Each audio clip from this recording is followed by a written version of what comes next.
But honestly, I like what Hokori have right now. I think it's really interesting what they've actually able to get up. Not to mention, Queen of Pain plays really, really well versus Earthshaker. Usually Earthshaker is picked up as a solution towards a lot of the heroes like the spirits because you can never really jump on one target. There's always that Shaker hiding in the wings. But Queen of Pain kind of doesn't care about that. With the Kai Sanj build, she kind of just jumps on you or jumps on whoever, and then you don't have that same solution that a lot of these other heroes have. So I'm incredibly intrigued by this draft. I think it's going to be a fun game. Too many broken heroes have made it through. Anything goes. Yeah, that does mean that Kunkka is probably going to be switching up his position a little bit here, so that's something to keep an eye on as well. But now, well, now we get into interesting territory. As you said, ET, a lot of heroes made it through that we don't normally expect to see. So what does last pick look like? What does this final phase of bans look like? Most of the heroes that you say we can't let that hero through are all already through. So if you're Lava right now, looking at a potential Vitali hero, they've already sort of picked his pool, maybe not entirely clean, but pretty close. The Tide's gone. They took out the Brood. Hokori themselves took care of the Beastmaster, the Timber, and the Mars, even the LC being banned away. So the options are kind of slim. We did see the Centaur in the previous game from Frank, so maybe you look in that direction, but all the A-listers really kind of already gone. Yeah, and I think that's where if you could maybe say that Lava have the advantage here, they might already have their offlaner in the Death Prophet, because Death Prophet versus Quap, that sounds a little bit rough, sounds a little bit obnoxious, but that's also where, what do we do now? How do we want to do this offlane solution? And they banned Okay. PL. What, maybe thinking that this Kunk is going to be an offlaner and then the Quap goes mid, still looking for another safe laner, I guess? But that is kind of out of left field, I want to say, for me. But of course, Lava doing a good job, studious job covering their bases, not letting themselves get just slam last picked as we could see happen to them. But at the same time, kind of, I want to say, widening what could happen, because I guess they have that flexibility still. They could run that combo. Vitali's clearly a good enough player to play Kunkka offlane if he wants to, but at the same time, that's a very different direction that I didn't even think of. That they could do it. Excuse me, they could do it, that's for sure, but as you said, not really the direction I thought Hokori were going to be looking in. But to be honest, this all could just be Lava taking a shot in the dark that ends up not being correct. They could have a hunch that Hokori basically just weren't going for in the first place. But if you're Lava right now, better safe than sorry. Just talked about how many offlane heroes have been taken out of the pool at this point, so maybe they feel if we swing and we miss on some carry bans, it really isn't going to matter because there's no offlaner left in the pool that they're maybe overly afraid of as they follow up the PL ban with the removal of the TA. So it does look like that's kind of the case for them. Damn, they really are certain here. They are really set on the way that Hokori are going to line this. And of course, these could be almost prodding bans, as we say sometimes, nudging them into the position that they kind of think is most likely. But at the same time, Lava also has some questions to be answered. Are we going to see the Death Prophet be moved into the off lane, which I think Death Prophet Earthshaker laning versus Kunkka would be incredibly ideal for them. Death Prophet, whenever it was always DP versus Kunkka in the mid lane, was always heavily favored towards her, where Kunkka has to spring out several salves, and Death Prophet just constantly has the Siphon to heal off of, where I don't think they want to really mess up that lane, but here we go. Oh, An Ember. okay. Okay, makes sense. Everything is falling into place here. But Ember versus Quap, even Ember versus Kunkka, this is not the easiest game I've ever seen Leo Style play Ember in. Yeah, but it's Leo style Ember. So the Hmm. matchup may not be great, but it's such a sort of comfort pick for him. I think Lava are maybe not sure at this point. We talked about they seemed confident with those final two bans, knowing what direction their opponents would go in, but the pick itself maybe belies a little bit of uncertainty. So they say, you know what, let's just get something we know Leo Style is going to be comfortable playing and really just kind of see where things go from there. So we'll see if it works out, and we'll see what Hokori have planned. Is it going to be the Quap mid? Do we see the Kunkka moved to the 1 or the 3? I don't really know. I think, honestly, I probably feel a little bit better about the Kunkka in Vitali's hands than Yuma's, but I am not exactly a professional tier player, ET, so my comfort is probably the exact opposite indicator of where you actually want to go. But Hokori are going to give it a try, and yeah, they'll take the Phantom Assassin. So that was the issue. If Yuma plays the Kunkka, I'm sure he would play it well, but I feel like that would have left them a little bit lower on the damage front than they would have wanted, and PA certainly brings damage. No, I'm very excited. One of Yuma's best heroes, if not his best, incredibly comfortable on it. Always goes for the interesting item builds as well. He's one of the few PAs who's like, I can get an Ags. Why buy a BKB when I can have an Ags? But it's a very interesting avenue to go for. Of course, mentioned Monkey King, mentioned, I guess we could see the PA go for it. Just, it doesn't feel like this is the perfect answer by any means, but it lanes, honestly, pretty well versus the Death Prophet. I'm just worried about the lane. I'm worried about DP or Earthshaker. I think that's going to be, honestly, their biggest concern. It's going to be very difficult to walk away. That's why they pick up the PA, so you can blink away, but you're not going to see, I think, very much in terms of aggression now coming from Hokori. They're going to bide their time. They're going to wait. And we've seen PAs who bide their time, who wait, go 50-50 versus the carry, and then win the matchup because they are PA. But that's also where, what is Qatar going to do with his Blink Dagger? How fast is he going to play versus you? If he makes this a game about armor, does he have kind of a free opening in terms of his item skill up? A lot of questions this game, but I think this draft is a lot more even. There aren't as many all-ins on heroes. Everything is a lot more balanced. Yeah, maybe Hokori going to take a page from their opponent's book. The patience paid off for Lava with the Medusa in that previous game, so Hokori may be looking for something similar. We'll see how it works out for them as Game 2 getting underway here. So, as a reminder, Lava coming into this one with the 1-0 lead after taking Game 1, and chance now for a 2-0 sweep that would really keep them at the top of the standings, whereas Hokori hoping to salvage a point from this best of 2 and keep the pace, I say, to this point. They're 2-1 now after losing Game 1, so they've still got plenty of time, plenty of matches to play as they just started their schedule, but would love to get points early and often at this point, especially against a regional rival. Mentioned in that Game 1 draft, Hokori lost to Lava in Phase 1, so revenge in terms of a 2-0 sweep is now a foregone conclusion. You are not going to be able to get that, but a 1-1 split gets you on the board for sure, and Hokori very much like to sort of get one over their regional rivals right now. No, that would be incredibly nice for them. Always want to split the series no matter what, but that's also where, look at how defensive everyone is saying. Oh, the triangle has been drawn. Now a circle. Questions are being asked. Yuma knows exactly where he wants to play. But that's also where I think Lava could mess up if the Earthshaker gets a little bit too roamy. They leave the Death Prophet alone too much.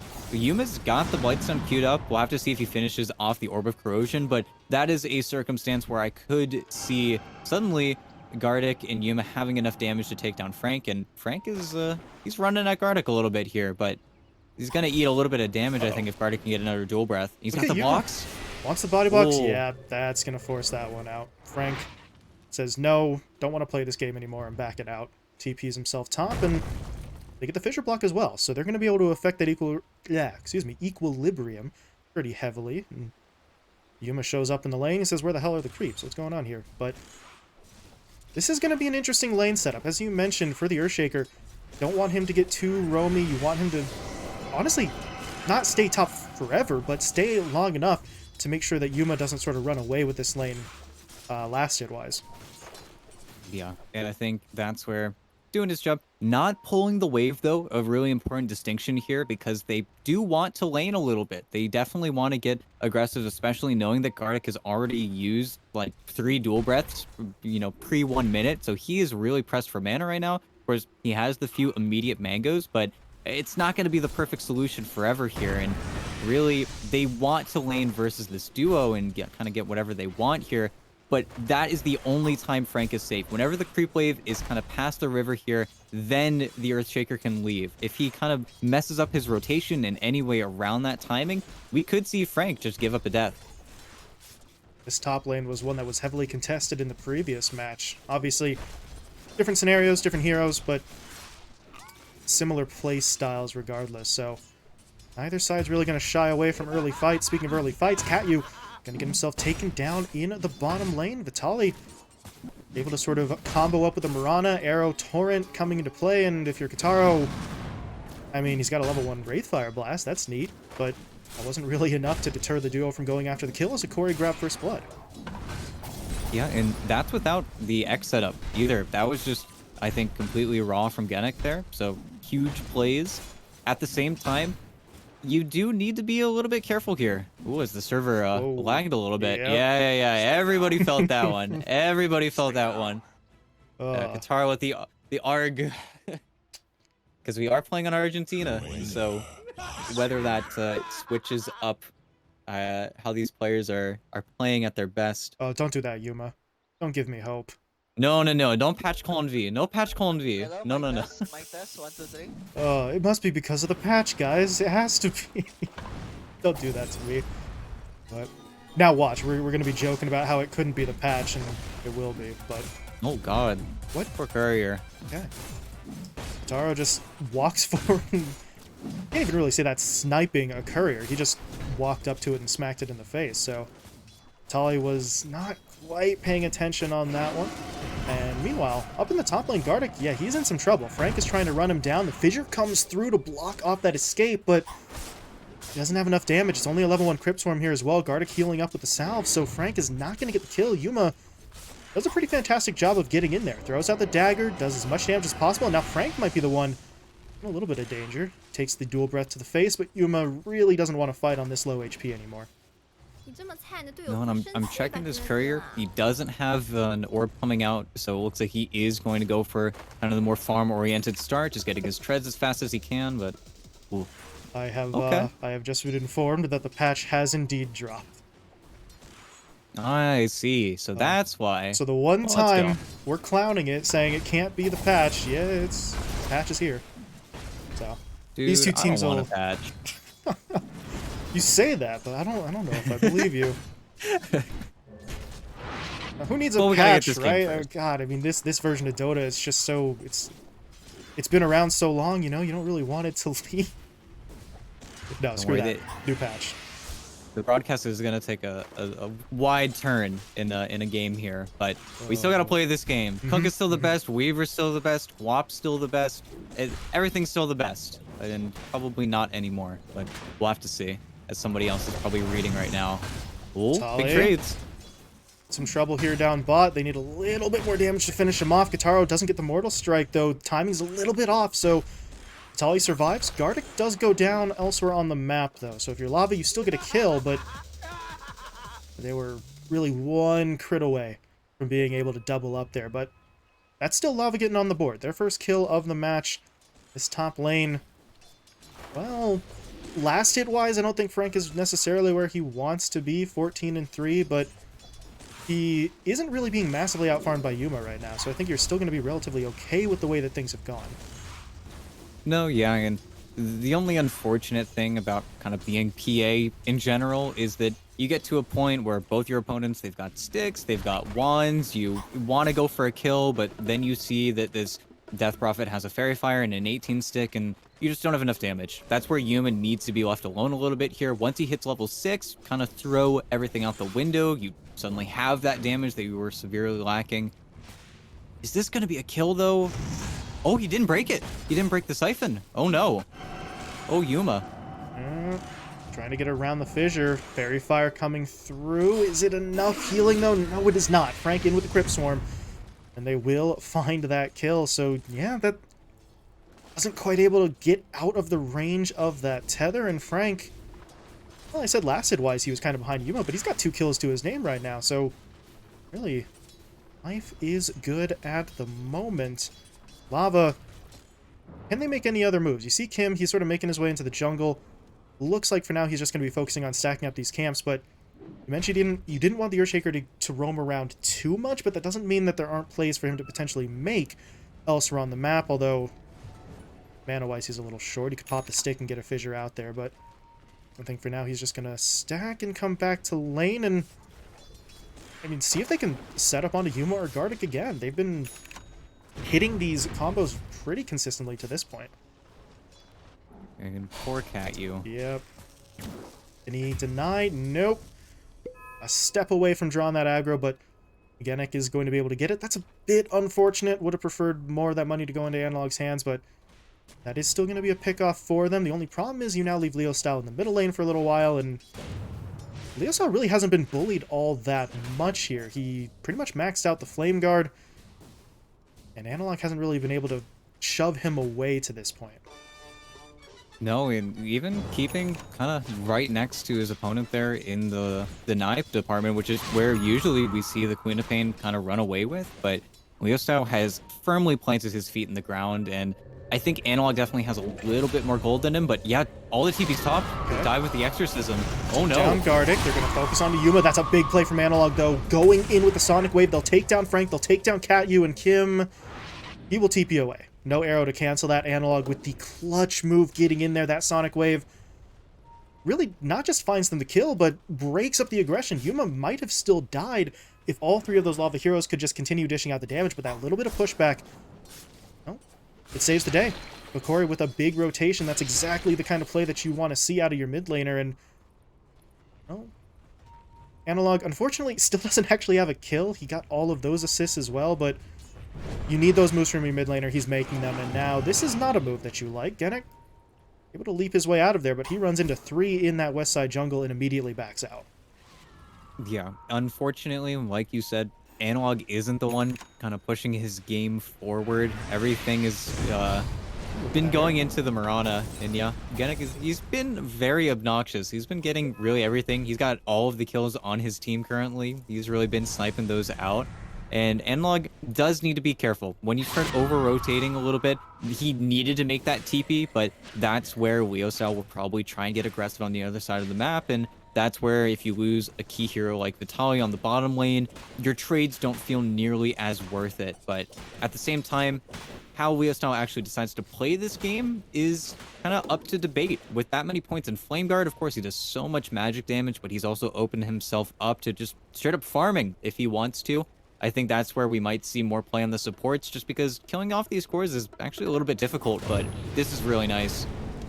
Genek's going to get locked down, taken out. Kim gets the kill. Good news, at least for Hokori, is that they now know that this rotation's come through, so Yuma's going to be able to back away, but well, this also means Yuma doesn't really get to farm for a little bit as he has to sit in the tree line. So the pressure that they've been able to apply to this top lane has been relatively consistent. You look at the net worth of the PA, still technically above Frank, but you are on the lower end as Kim is going to throw out the Fissure. They've spotted out Gardic. They're going to look for the quick kill, but look at the arrow from Genek. That Yuma's going to jump straight in. Does he have the damage? No, he does not. By the time he realizes it, it's too late. Leo Style is still here. Hits him up with the root. Yuma going to be taken down. Sonic Wave in a little late to the party, but it does still do its damage. The problem is Analog, he blinked in. He has nowhere left to go. Stun out from Kim is going to lock Analog down. That allows Leo Style to finish off the kill. They have to sacrifice Frank there, but I think they're okay with that. But now Leo Style, you don't have any mana. He is going to be in some serious trouble. Kim comes in for the solo ult onto Gardic, just desperately trying. And they will get both the kills, but not before Leo Style falls. That was one of the, I'm just going to say, sloppiest ET fights that I think we've seen in a little bit. That was just a mad scramble. If you're Lava, you do come away the victors, but Leo Style just an inch away from surviving there. Yeah, and really, for how kind of wide and big that fight got, I'm so surprised that Vitaly didn't bat an eye, that he didn't TP up there with his Kunkka, because he was level 6. He was even level 6 and then some. He definitely could have, I think, thrown himself into the fray, and maybe we would have seen the trades go more their way. And even though you do lose Leo Style, still, that is exactly one. It's a 4-man wipe, basically, 10 minutes into the game. It's so much in terms of levels going towards these heroes on the Lava side, and you don't really slow anyone down. I think that's where how Vitaly makes his presence known, what he actually goes for. He's immediately going for a BKB. He's not playing around. He's got the most last hits in the game, but we really need to see him, I think, set up and play, because we didn't really get to see much from him, of course, playing Broodmother in the first game, but he actually is the key lockdown in his team right now. He's the one who sets up these ice paths, these arrows. Without him, they are kind of winging it right now, and I think that's where we might need to see him get involved a little bit more, especially for these tier 1 tower defenses. Yeah, then that's where, as you said, the item build comes into play. If you can get an early BKB, then you're not going to be nearly as hesitant to join some of these fights. As speaking of fights, Leo, Trying to get some damage in, but the X is going to pull him back. Leostar doesn't want to give up, though, jumping forward with the Remnant, but now you got to worry about reinforcements. Gardic is coming over. That's Leostyle's cue to leave, as he is going to back himself away. Meanwhile, well, a trio up top trying to keep pressure on this Tier 1 tower. They really have not done as much damage to it as you might have expected, considering there was a Death Prophet in this lane, but just chipping away, trying to make sure Yuma can't come back up top for the easy farm. And while Yuma is forced to sort of maneuver around a little bit, you take a look at Kataro. We have not talked about him to this point in the game, ET, but he's sitting on over 100 last hits, and no one has really even looked in his direction to this point in the match. As, stun comes out, Analog. Got to get hit up now by the secondary stun with the Fissure. They get the root down now as well. Sonic Wave is going to be deployed, but Analog, he's really got to get out. But Kim hits him up with the Echo. They need a little bit more damage. They don't have it. And now the reinforcements have arrived. Vitali comes in, throws out the boat, gets the X down. Kataro's going to be pulled back in. Can they kill him off first? Yes, they can, but the Reincarnation is going to bring him back in. At this point, though, look at Lava rushing heroes to the point of attack. They're going to get in onto the Kunkka first, silencing him up, dropping him down. They get a root onto Gardic as well from Leostyle, and that should be enough for a secondary kill. If you're Hokori, I mean, you have to try, right? You get one kill, you get the Reincarnation, but I don't think they realized Frank and Leostyle were that close until it was too late to back off. No, definitely not. The fight gets a little bit too big, and even though they have the setup, they have the punish onto the Wraith King, they just use too many spells. They fall into the trap. They really committed almost everything there onto him. And even though that was a really sloppy escape there from Analog, and he does actually find his way out, it just felt like they needed to concede that Tier 1 tower a little bit sooner, because they don't have that same safe laner who's going to want to show up to these fights. Yuma is gone for the Battle Fury build. He needs to go for the Battle Fury build, but P is playing so much further behind the Wraith King right now. And of course, inherently, you are going to be playing that slow, but with the way that the lane ended up, I think Frank has just been putting so much pressure on the map with this Death Prophet. He's just been absolutely everywhere. And I don't think they expected him to show up mid either, because there's a free tower in the top lane, but why do I take the free tower top when I can just take a free tower mid and win the fight? He's really just showing up everywhere he needs to be. Meanwhile, Kim is actually the one pushing out the top lane here with some of those Wraith King skeletons. So you're still getting the pressure applied in terms of map control, much more slowly with the Earthshaker, mind you, but he can push the tower, he can get some farm, the Blink Dagger's pretty much done, so you get map control and you get some more progress for one of your supports, picking up a massive item. He's already been able to get the Echo Slam off 2 or 3 times in this game even without it, but now with that extra bit of mobility, Hokori's heroes are going to have to be so incredibly careful about their positioning, especially some of those supports. If your Jakiro and or Mirana get clipped on the backline, well, the cores are going to be tough, but I don't really know if they can take the fights without some of the extra lockdown from the supports. No, and okay, somebody's got to come mid. Somebody has to defend these towers here, but he's got Blink Dagger flying out right now on Shaker. Yeah. He's so farmed. Kim is actually just ready to set up, and they need to be so careful here. There's the jump. Yannick's in trouble. He'll be taken down right away. Leostyle wants more. Chasing Gardic down. Does he have the root up again? 2 seconds. Not going to work. Jakiro's able to get himself out before those bolas come back up, so it's just going to be really the one kill, but if you're Lava, you find a kill, you defend your tower, and now they're immediately looking to push their way forward. They've still got that Blink Echo.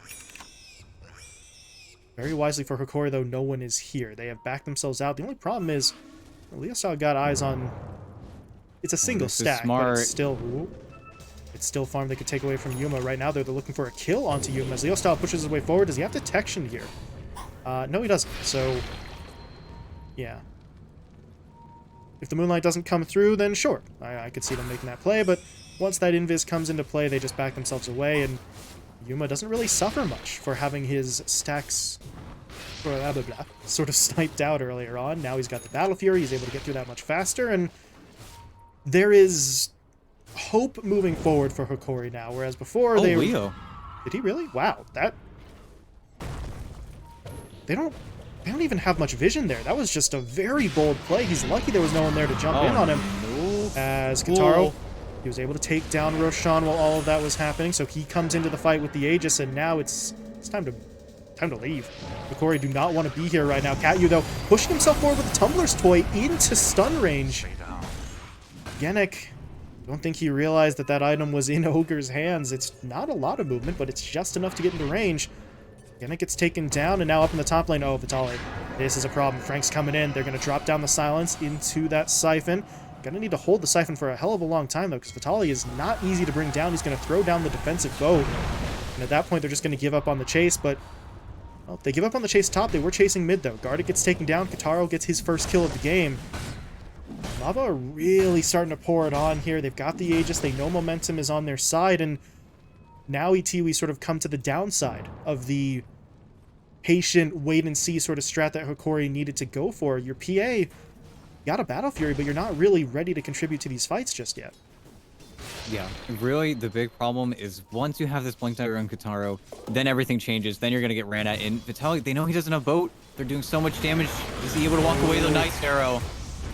Manages to get himself out. DOT will not kill him, but look at Kataro. He wants it, but not going to dive that far. Instead, they'll go after Gardic, take the easier kill, but that did cost them Leo. As you mentioned, that arrow sort of flies through. Leo style was really not anticipating it. So, 1-for-1 trade that Hokori are going to be a little bit happier with. Meanwhile, up top, Analog, I want to be careful here. It was a 1v1 against Frank. That shouldn't be too big of an issue, but you just saw a couple of heroes in the middle lane, and one or two of them may be rotating top, as Kim is doing right now. So, just gotta try and be careful, because, well, plays like that can happen. The silence into the stun, into the echo. It's not quite enough, though. They needed another form of lockdown. They just needed that little bit more. Instead, Analog's able to get himself out of there, and your Echo Slam gets used for, well, basically nothing. But now Analog has to sit in the tree line. He does have a TP, though, so he could just leave whenever he wants, but I think he's kind of hoping to maybe cut a creep wave here and delay the push onto this tier 2 tower, but I don't know. Frank is here. He's got supports. He's got a full creep wave. I think even if you cut this wave, the tower is still going to take a pretty hefty amount of damage.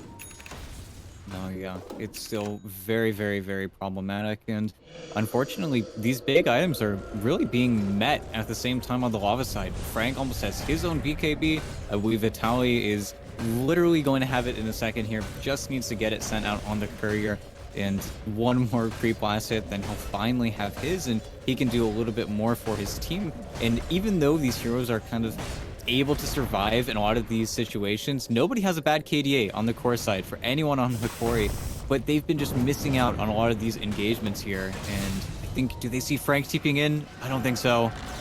They don't see the Jakiro, though. Moonlight Shadow. Wasn't able to save Genic, but Gardic may be able to get away. Does Frank have a cancel? No, he does not.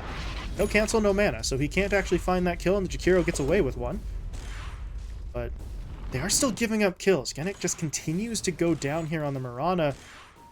Much better that the Mirana dies than any of the cores on the Hokori side, and as you mentioned, I mean, things aren't looking too bad for them as Yuma continues to farm, but gotta wonder, where is their power spike going to come relative to their opponents? Because again, as you mentioned, Oh, an Analog. the items they're picking up are getting counted at around the same time as Analog. Last time around, he was able to dodge that. There wasn't even an Echo this time, but Leo style brings more damage to the table compared to, well, the Death Prophet that was there the last time around. So they do find that big kill. Analog's dead for 30, so Kataro, like, he's just going to wait this one out. He's got the reincarnation. His teammates are coming, so he's going to hold his ground. Aegis is actually still up for another 55 as well, so he has another life to work with as he waits.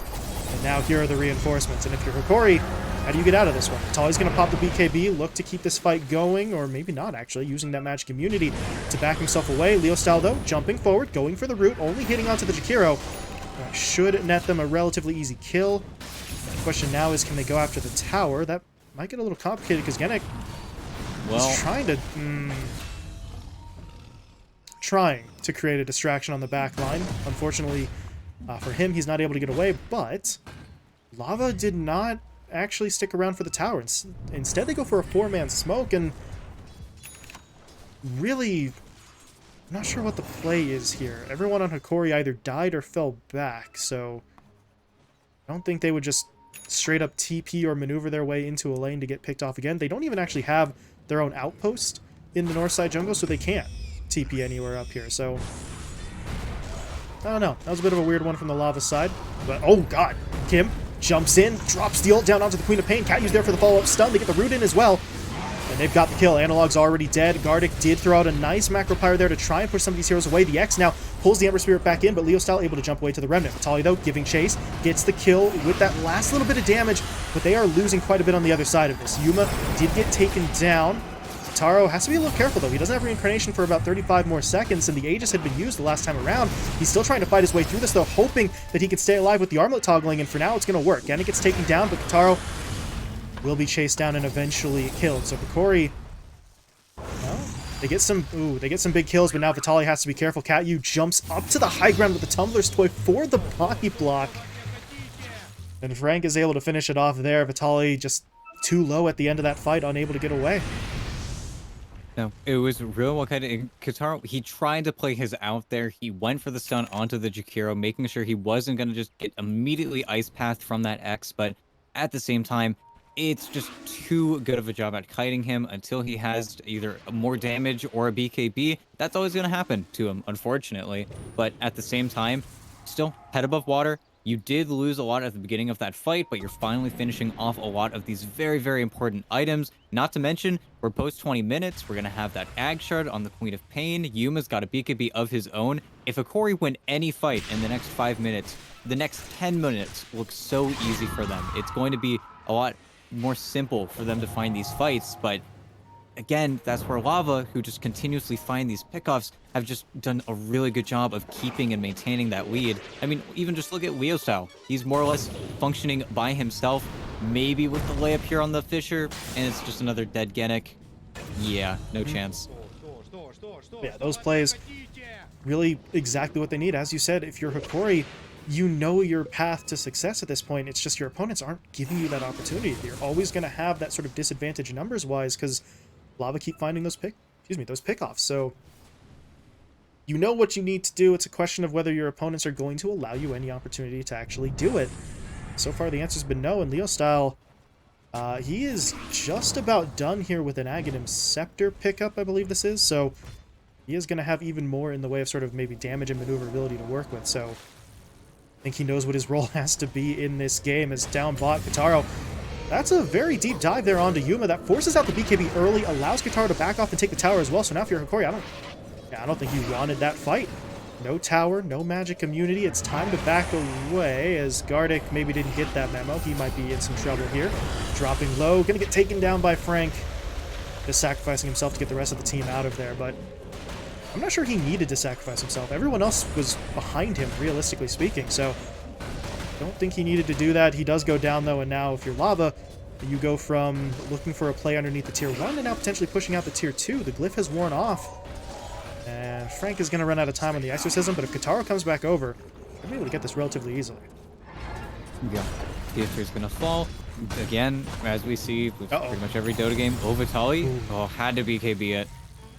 Very likely could have gotten chained to death there. Kataro does so much more damage now with Shadow Blade picked up, and well, they know there's no BKB on Vitaly. If they take any fight over by that shrine area, they could just kick out their opponents right now.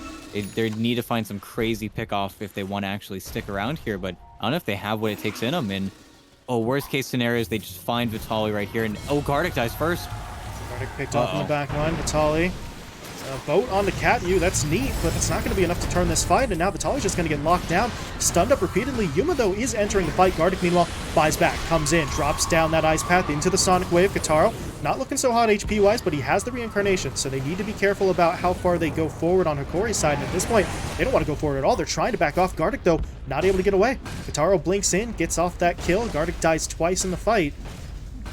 And it looks like Hokori don't really want any more. That's looking like a bit of a scramble for them. I'm not sure that they had a coherent plan in that fight. Once the Jakiro gets picked off on the back line, they know Vitaly's basically fighting by himself and fighting without his ult. So you go from maybe we can do something to full-on retreat in a matter of 5 seconds.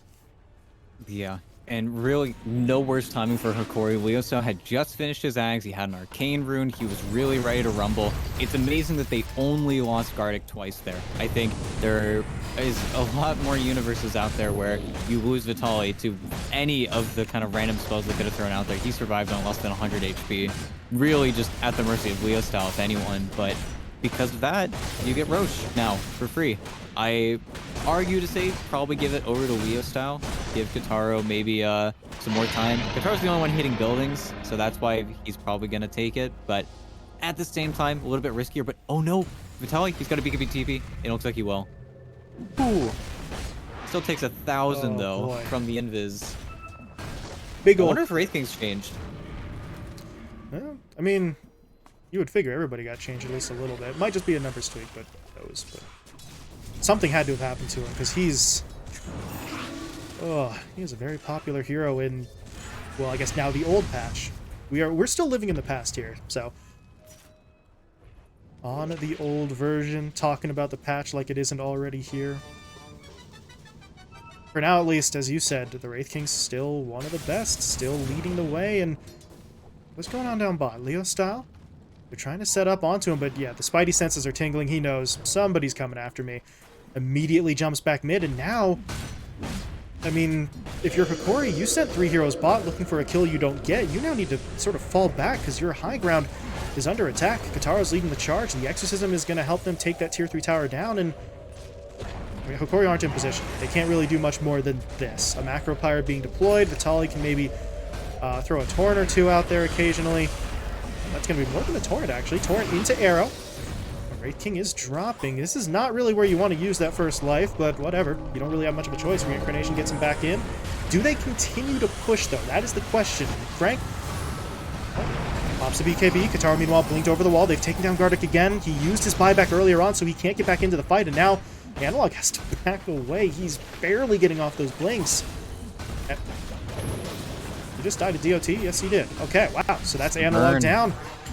Yu gets the kill. Vitaly's forced to BKB. He's still taking that physical damage, though, as Kitaro, look at him. He doesn't care.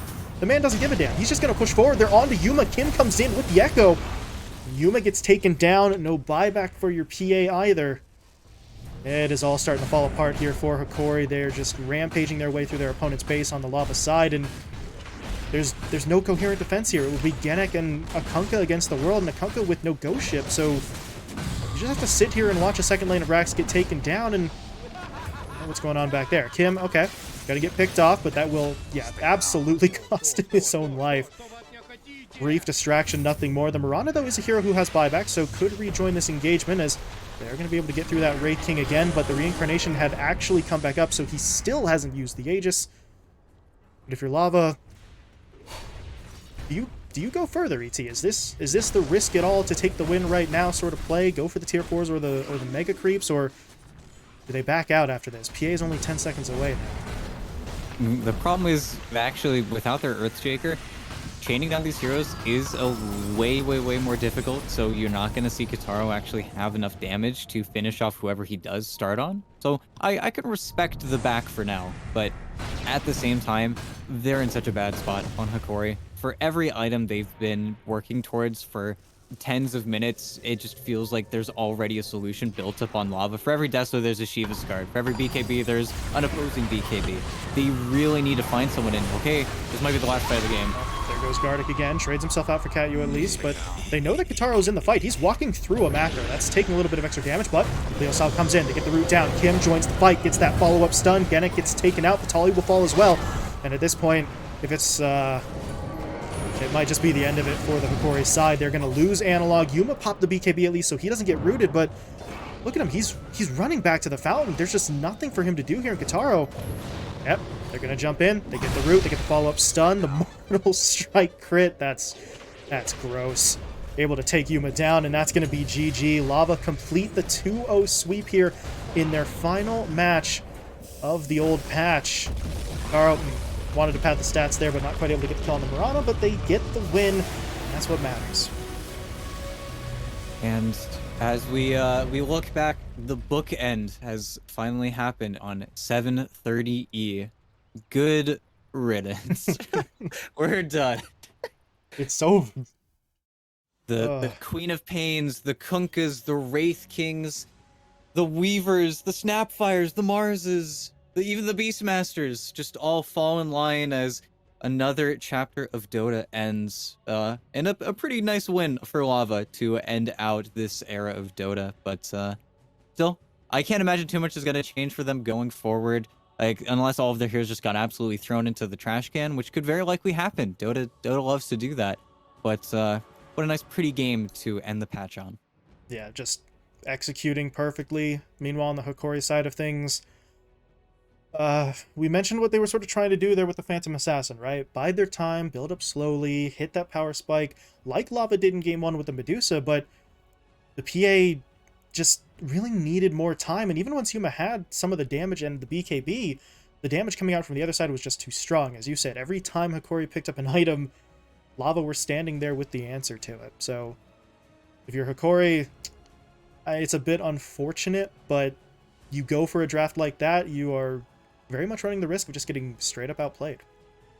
Yeah, and we'll have to see. Now that things are going to definitely switch up, it's going to be no longer a game of skill. It's going to be a game of adaptability. How fast can you feel yourself in the patch? How fast can you change? What can you pick up? What tricks can you throw into your playbook? That's the name of this tournament now. Yeah, so that is it. Lava get the 2-0 sweep in the final matches of our old patch. May it rest in peace. But we are going to be moving on. We have to update because the patch dropped while we were in the game, but we will be moving on. We're getting to 7.31, and we are moving into an all-NA matchup coming up. It's going to be 4 Zoomers versus Wildcard Gaming, those two squads, the first to show us what the new patch has in store. So, very much excited. ET and I, we have seen nothing of the patch so far as we were in that game. So, we'll see what gets picked up, but we'll be back in just about 10 minutes. So, stick around. Second series of the day coming up next.